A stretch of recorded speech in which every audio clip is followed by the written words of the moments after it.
What is going on, you guys? It's your boy Uncommon Builds, and we are back with another video. Two more Hellcat stolen at the Atlanta airport. I don't know about you. However, if I know I'm going on a business trip and I'm going to be gone for a couple days, my first choice would not be, let me go ahead and take my six-figure Hellcat, pay the fare, and leave my car at the airport. You're setting yourself up. Peanut butter jelly time. Peanut butter jelly time. Peanut butter jelly time. Peanut butter jelly time. Peanut butter peanut. New tonight, a Metro Atlanta man returned to Hartsfield-Jackson Atlanta International Airport only to find his car, valued at more than $100,000, was stolen. He's the latest victim of a string of car thefts at the airport this year. Channel 2's Candace McCowan is at the airport after talking to that victim about what he heard from investigators. It's one of those moments when you get to a parking deck and can't find your car that you wonder if you forgot where you parked. Well, for one Metro Atlanta man, he says that while he was out of town, cameras captured his car leaving this hourly parking deck. A Hellcat costs you, $100,000 ballpark, and I had approximately about $55,000 in the engine. So, yeah, it was a very valuable car. It's a favorite of Billy Campbell's, this cherry red Dodge Charger Hellcat, the car he drove to Hartsfield-Jackson Atlanta International Airport Friday morning. The parking decks have been a mess at Hartsfield, so south deck was full. I had to pull into the hourly parking. And when he returned on Sunday afternoon, I'm looking through the hourly deck to where I parked my car, I cannot find it. Billy tells me he flagged down staff who took him to a security office, and Atlanta police officers were already there. There was another lady standing in front of me that had also had a Hellcat stolen the same day. She parked her car on Friday, two Hellcats back to back. Missing from South Deck hourly parking. Channel 2 has reported on cars taken from Hartsfield-Jackson this year, more than 100 stolen in just the first few months. But Billy said he wasn't expecting to hear this from officers. The Atlanta officer just kind of chuckled and said, "You should never bring a Hellcat to the airport, and you need to find a beater car to leave at the airport." We reached out to Atlanta police, who said they couldn't tell us exactly how many cars like Billy's were stolen over the past few months. The Highway Loss Data Institute found that the SRT Hellcat, like Billy's, were more than 60 times more likely to be stolen than any other car. But Billy hopes others will learn from his story. Yeah, I would say anything valuable should not be parked at Hartsfield. I think they're targeted every day. You think you'll see it again? You won't get another one just like that one, because it was pretty special. As for Billy, he says he did not have GPS tracking on his car.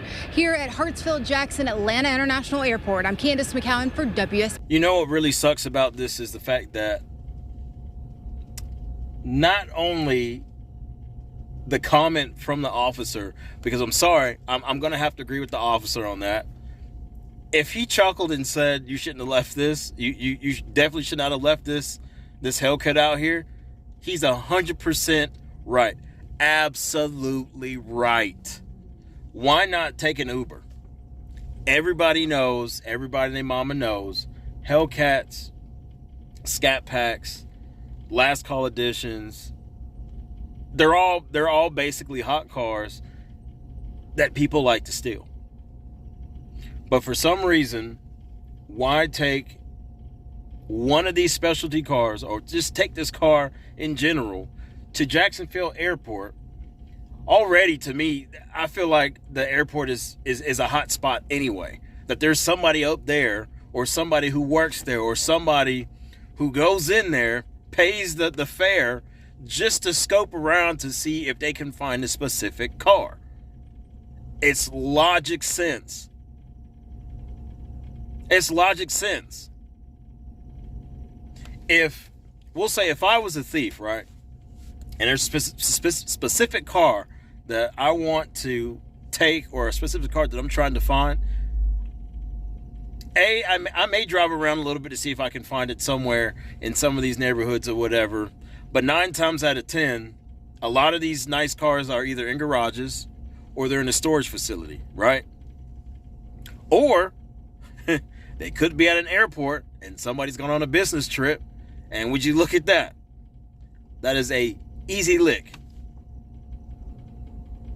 it sucks that, you know, people work hard. Unfortunately, we have bad apples. It you know what I'm saying? It's not a perfect world. We have bad apples, okay?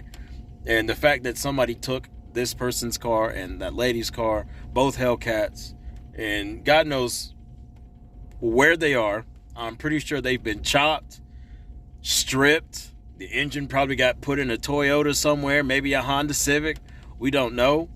But it's sad, you know what I'm saying? Like, because a lot of us work hard, a lot of people work hard, and just to get something taken from you, just the feeling of that. I've never had anything taken from me other than some snacks when I was a kid, but I can just imagine, like, if my SRT8 came up missing. Yeah, I'd probably be upset right then and there, but then I'd let insurance deal with it. But at the same time, you won't see me drive my SRT8 in its current status, leave it at an airport, for one, or drive around in the middle of Atlanta late at night. It's just, or park it somewhere at a club late at night, or park it anywhere late at night in Atlanta, just so I can go out and have some fun or whatever. That's not going to happen. More than likely, I'll end up taking an Uber. But then again, if you are going to own these cars, get protection. Why aren't there any trackers on it? You heard the lady. You heard exactly what she said. He didn't have anything on that car other than a $55,000 engine, because I guess he had some stuff done to it. And now he has nothing. So who do you put at fault for that? Do you put the thief at fault? Do you put the driver at fault?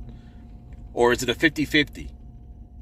You buying a 6-figure car, I know you got money to put a GPS tracker on it. I know you got money to put some type of security alarm, other than the basic one that comes with Mopar, because they're proven to be trash, obviously, and we all know this. Out of all the Mopars that have been getting stolen lately in the last couple years, we all know this. Dodge doesn't do anything special or specific for any of these last call models, any of these newer models, with all these high margin markups. So ultimately, it is the driver's responsibility to make sure, hey, if you're going to pay for something like this, and you know you're invested, you got to do something to basically control your investment or save your investment. Because nobody out here likes to play nice. They see things that you may have and they don't have, and they want it. I mean, make it make sense. At the same time, I will agree with the officer. Why would you drop off a Hellcat, a 6-figure car, at the airport and then basically leave for a couple days? You can't tell me you couldn't get an Uber.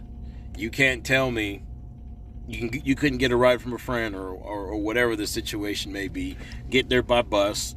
I don't know, get there by shuttle, get there by scooter, get there by bike.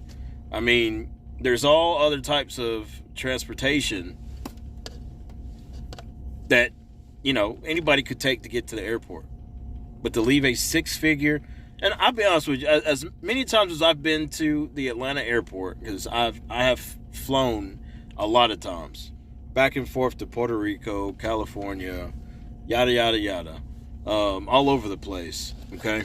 And granted, not one time have I ever seen and I'll be honest with you, the times that I've been up there, I've never seen a Hellcat, I've never seen a Lamborghini, I've never even seen, a Ferrari, a Maserati, Bugatti. I have never seen a really high-end car sitting in any of those lots. At all. So that goes to show you there's some people out there that have logic sense, or that know better and be like, nah, I'm not going to drive that, I'm not going to take that, because I don't want to be having to worry about whether my car is going to be there when I come back or not. We got to make it make sense. Like, we got to make it make sense. And like I said, I agree with the officer 100%. with the comment he made.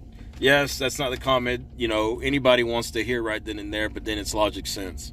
I would have been like, you know what? You're damn right. You damn right. But it doesn't make sense. You know, but shout out to WSB TV, Channel 2 News. It really does suck. But again, if you don't have some type of protection on these cars, guys, and they get stolen, all I got to say is shame on you.